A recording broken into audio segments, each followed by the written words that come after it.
starting with the AFC East, let's get it kicked off with the Buffalo Bills. I already kind of prefaced this with Drew telling him that I was a little harsh on some of these grades, and Buffalo was kind of one of the ones I was a little harsh on. I gave them a D. A couple of their key additions, Curtis Samuel, Keon Coleman, Cole Bishop, Cedric Van Pran, and then key losses, Stephon Diggs, Gabe Davis, Mitch Morris, Leonard Floyd, Jordan Poyer, Micah Hyde, Tre'Davious White. I mean, it's a lot of big pieces that you're losing. Your wide receiver room got worse. Your center got worse. Your edge rusher group got worse. Your safeties got worse.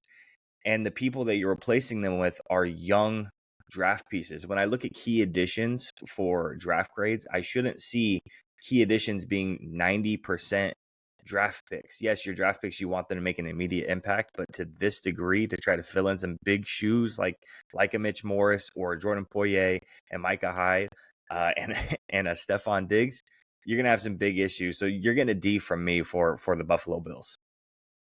Yeah, it's hard to be tough on the Buffalo Bills when you figure that some of their previous year's decisions kind of just came home to roost here, and they had to move off some older veterans on their roster. But you really have to look at where certain teams rank in the scheme of what they're trying to achieve over the course of a season.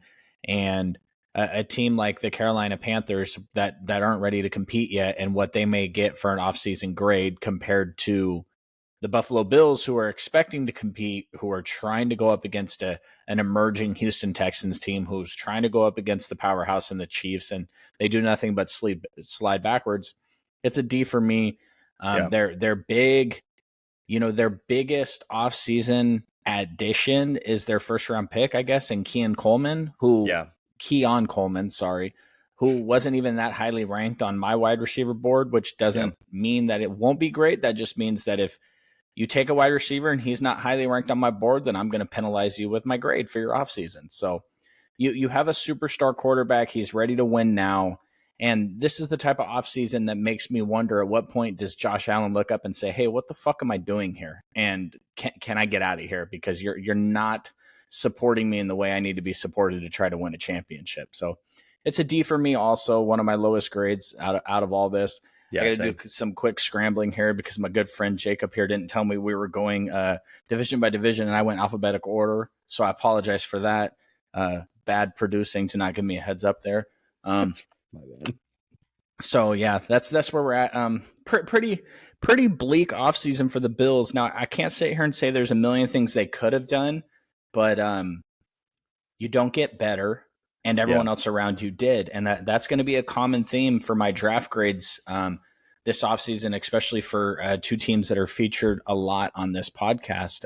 They didn't get better while everyone else did. So it's a D for me from the Buffalo Bills. Yeah, absolutely. Moving on to the next team, it's going to be the Miami Dolphins, who I'm going to go ahead and throw a B at. You lost Robert Hunt, who's huge for you, Connor Williams, who was in and out of the lineup because of injuries, Christian Wilkins, obviously huge, and Deshaun Elliott, another big loss for them. But you did try to replace them the best you can. Yes, you lost Connor Williams, but you replaced him with Aaron Brewer, who the best ability is availability, and Aaron Brewer does have that under his belt, while Connor Williams does not. Yes, he's not to the same caliber of player. You also lose Xavier Howard, but you also bring in a much better corner who played really well last year in Kendall Fuller. You also bring in Jordan Poyer, Chop Robinson, Jalen Wright, who I think is going to make an immediate impact. Also bring up Odell Beckham Jr., giving you a good wide receiver 3-4, and Jonnu Smith, which I know they're constantly looking for tight ends. I know Smythe is a decent tight end out there, but having a tight end rotation for the Miami Dolphins is not going to be a bad thing. So they're going to go ahead and while someone's ringing the doorbell. This is like 3 weeks in a row we've got a doorbell ring in the podcast. I'm glad it was you this time and not me. I know. My dog's losing mind. Go lay down. Your wide receiver room, I think, got better. Tight ends got better. Your offensive guard isn't as good. The center's a wash for me because of the Connor Williams injury history. Edge rushers got a little bit worse. Defensive tackles got a little bit better. Cornerback room got a little bit better as well. So they lost a lot, but they tried their best to bring as much as they could. With same with the Buffalo Bills. The Buffalo Bills had no cap space. Neither did the Miami Dolphins, but they still brought guys in. They were able to bring guys in that are going to make an immediate impact. So they get a B for me. Yeah, it's a B for me as well. I agree. Losing Wilkins sucks, obviously, but you find that replacement in the draft. And I'm not going to go crazy on the Odell Beckham Jr. hype train that we do every year, but to get him this late in free agency, when realistically this was a position that was filled by like Cedric Wilson and Trent Sheffield in the past. I can't even say his name. He was a 49er. Yeah, Chase Claypool, and you add Odell Beckham Jr., who, if you set aside his personality and his antics throughout his career, and you just look at his production last year, he had a really good year. So it's a solid addition for them.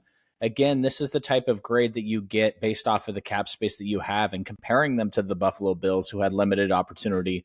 Miami got better. I think Miami got better here. And, they're deep AFC this year, and they're going to try to compete. So another weapon for Tua is not a bad thing. That's for sure. Yeah, absolutely.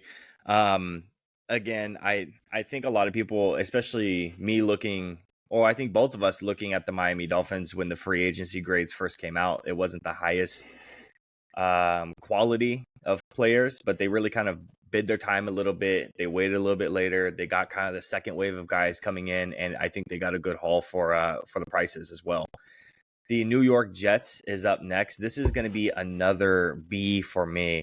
A couple of their key additions: Mike Williams, Tyron Smith, Morgan Moses, Hassan Reddick, Olu Fashanu, and Malachi Corley. Those last two being rookies who, again, I think are going to make an immediate impact. Key losses is going to be Jordan Whitehead, the safety, and John Franklin Myers, who they traded away, which I'm not sure if it's really a key loss when overall they got Hassan Reddick, and you have a really deep rotation of pass rushers: Will McDonald and Jermaine Johnson. Wide receiver room, in my eyes, got better. Offensive tackles got better. Centers got better. Defensive ends, edge rushers got better. Safety is the only one that got a little bit worse. But honestly, when you're looking at the Jets, B right now, but this grade could very easily drop down to like a D plus C minus because of the age and the injury history of those first three guys, and Mike Williams, Tyron Smith, and Morgan Moses. So it's the all-in approach that the Jets are going to take because there's a lot of jobs on the line. So you're hoping for health and prosperity for the Jets. If you are a Jets fan, if it doesn't work out, this grade is significantly lower. Yeah, it's a B minus for me, just because I like the additions they made in the offseason. But with their first round pick in the draft, kind of double upping a position that you already are solid at on paper. And if your justification for the pick is that, well, these guys have injury concerns, then why did you sign them in the offseason? So it's like you spend the money on them in the free agency, you spend the capital on them in the draft. If you stay healthy, you should be looking at the playoffs. But just a small bit of criticism on double upping at a position. If you thought you were going to go offensive tackle here, then why sign the guy? Because obviously you don't have injury concerns on your first round pick. Now, of course, all this could be blown out of proportion when you're 3 plays into your season and your star quarterback rips his Achilles off the bone. So it's just one of those things where I think everyone expects the Jets to compete for a playoff position this year, and it definitely wasn't an A off season for me, but they did what they needed to do to get back into contention. So we'll see. Yeah. And then the last one is New England Patriots. Do you want to take this one since it was the last one up? Or do you want to scramble first? Let me pull it up on my phone as I scroll through my notes app. It's okay. That's where I did the games I was most excited for. So what's funny is I do a notes app for every podcast, but at the very top I put like random thoughts that I want to attach, and like going back to like pre-draft stuff, looking at it, some of the thoughts that I had, I'm just like, oh, that worked out really well for me. So I feel like I'm on a pretty good pretty good roll right now, so that means tough times are definitely ahead. You know what's funny is I was looking at offseason grades for everybody, and somebody gave the Patriots an F for moving on from Bill Belichick, and I'm like, I wanted to reach out to that guy and be like, he's not hired, right? He doesn't have a job. Like, I Right. get that we fired the winningest coach in the history of everything, but nobody else picked him up. Like, it might have been a good decision to, move off of him. I give it a B minus. I think that they nailed they filled in the spot that they needed to fill, the quarterback. They moved off of Mac Jones. Credit to them for just making the decision. The wide receiver room is kind of one of those situations where you wonder what kind of production you're going to get out of it with the names you have. But I'm a massive fan of what they're doing on their defense. So this was actually a pretty hard grade for me because I'm not 100% sure what my expectations are for the team moving into the season. But I like what they did in the offseason. So I don't rate it an A because I don't expect them to leap into playoff contention here. But I didn't really hate anything that they did. So one of those tough grades for me here.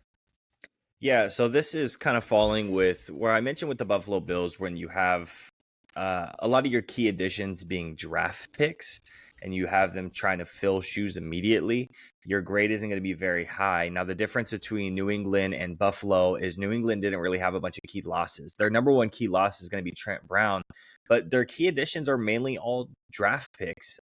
Drake May, Jalen Poe, Caden Wallace, Javon Baker. So tackle, 2 wide receivers, and a quarterback. So your quarterback room got better, and you get Jacoby Brissett in there as well. Your wide receiver room gets a little bit better with rookies because let's face it, your wide receiver room wasn't that great last year. So anything's an improvement. It's almost the same thing with the Arizona Cardinals way later on.